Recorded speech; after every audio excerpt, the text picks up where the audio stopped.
The president of Colombia, I guess that's the country, although it could be the university, recently suggested that cocaine was no worse than whiskey. Oh, it is the university. No. It's not. And that it, wait, and that it could be sold more safely if it were legal. Does he have a point? Cocaine was no worse, not in my experience. Cocaine was the worst. Speaking of, do you realize what's going to happen if Trump can really, which I believe he's going to do, stop this flow of fentanyl coming in from China through our northern borders? He's literally going to make cocaine great again. Bill Maher took the stage ready to lead the conversation, but things didn't go as planned. In a stunning twist, Kid Rock flipped the script, dismantling Maher's points with sharp, unrelenting critique. The famously quick-tongued host found himself on the defensive, caught off guard as the crowd, usually in his corner, erupted in applause, not for him, but for Kid Rock. The mood in the room shifted. It was raw, electric, and impossible to ignore. Maher's audience was no longer entirely on his side. This wasn't just a heated exchange, it marked a turning point in the cultural dialogue. The usual lines of loyalty were blurred, and Maher faced rare pushback from those who once echoed his views. In this video, we unpack the clash that's taken the internet by storm, Kid Rock's blunt takedown, Maher's shaken response, and what it all means for the broader political landscape. No matter where you stand, this is one debate you'll want to watch closely. Words of wisdom from Kid Rock. Well, Kid Rock's telling you, hey, Right. slow down. It's probably a big fucking problem.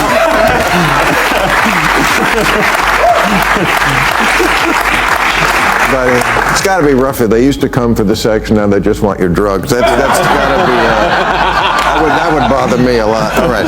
Now that the Boy Scouts of America is just going by scout, oh God, yes. This is right up your alley, or somebody. There's Boy Scouts. Yes, I'm sure it's been in the works for years. It's such an onion headline. The whole fucking country is such an onion headline. The Boy Scouts of America. It cannot be called Boy Scouts anymore because it's exclusionary. Like there isn't a Girl Scouts. Like this is some sort of crime against nature that we each. People are different. We were just talking about. It's now Scouting America. In the first segment, we were talking about. What are we giving young boys? What kind of structure, what kind of discipline, what kind of education? A lot of those projects are really difficult. I was not in the Boy Scouts, would have probably never made it. But those are difficult. They have to achieve. They have to put forth effort. They have to overcome obstacles. They have to overcome failure. That's part of maturing and becoming a full functioning adult.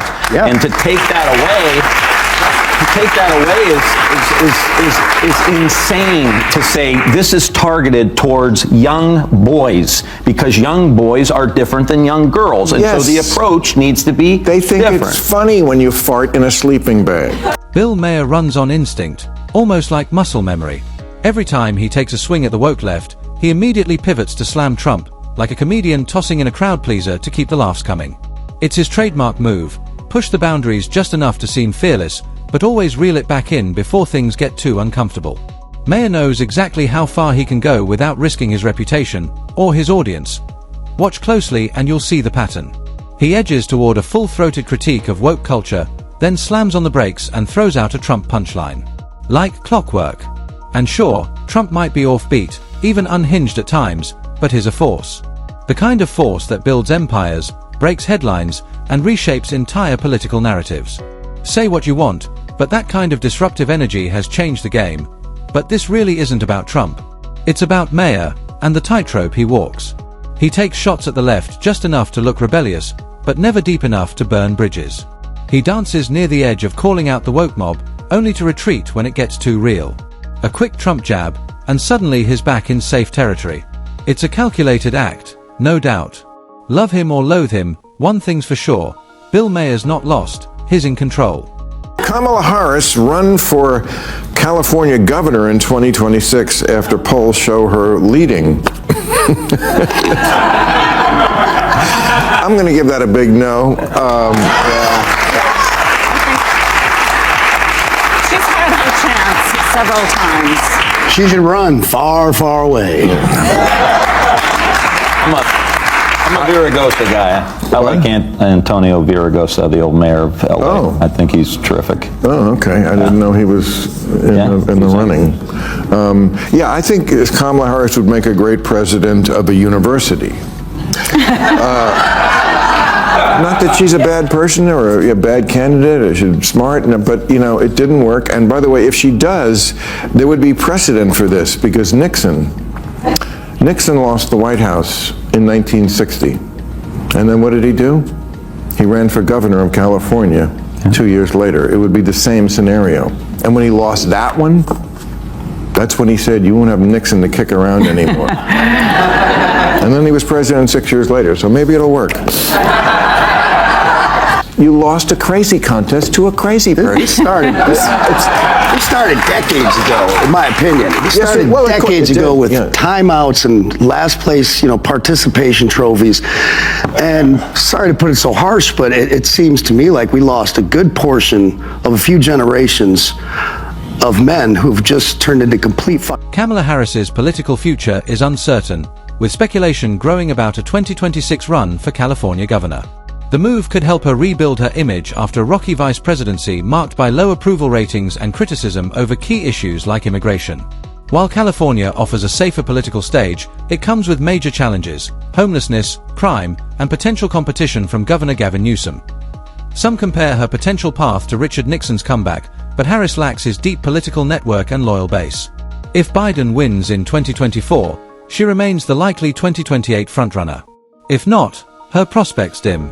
A gubernatorial run could reset her narrative, but it's a gamble that could either revive her career or mark her quiet exit from national politics. Kid Rock, is it true that you're planning to do a gospel album? I am. Doing early beginnings now, doing a gospel record with my old friend Rick Rubin. Oh, Rick wow. Rubin, wow. Have you produced an album of yours before? Have you worked? Yeah, he did one record of mine, a record called Born Free. Oh, yeah, I know it well. Wow, so a gospel album. So how does that fit in with some of the songs you've had in the past? Like,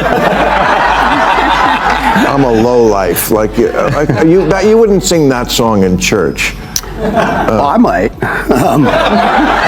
Really? What about? I know the Ten Commandments pretty well, and in those commandments, I've never once seen or even heard a thought of one being "Thou shalt not swear." No. I'm just saying, and I know the song. The song is, by the way, I love that song, and it's very funny. But I'm just picturing some of those lyrics, like, I got kids I've never seen, and their mama's 17. Are you gonna? Are we gonna be? I take strippers out to breakfast. You're gonna add that to my checklist. Oh, I know the whole song. It's hysterical. In an unexpected turn, Kid Rock is teaming up with iconic producer Rick Rubin to create a gospel album, a surprising direction for an artist long known for his rowdy image and no-holds-barred lyrics. While the shift may raise some eyebrows, Kid Rock doesn't see it as a contradiction. To him, faith is messy, personal, and real, just like his journey. Rather than distancing himself from his controversial past, he embraces it as part of the story, proof that redemption doesn't come in a straight line. His goal isn't to deliver a polished version of spirituality, but to explore belief through his own unfiltered lens. Will this unexpected fusion of gospel and grit connect with his fans? Time will tell. But one thing's for sure, Kid Rock isn't afraid to evolve. Don't forget to like, comment, and subscribe for more bold updates, fresh perspectives, and exclusive looks behind the scenes. More coming soon.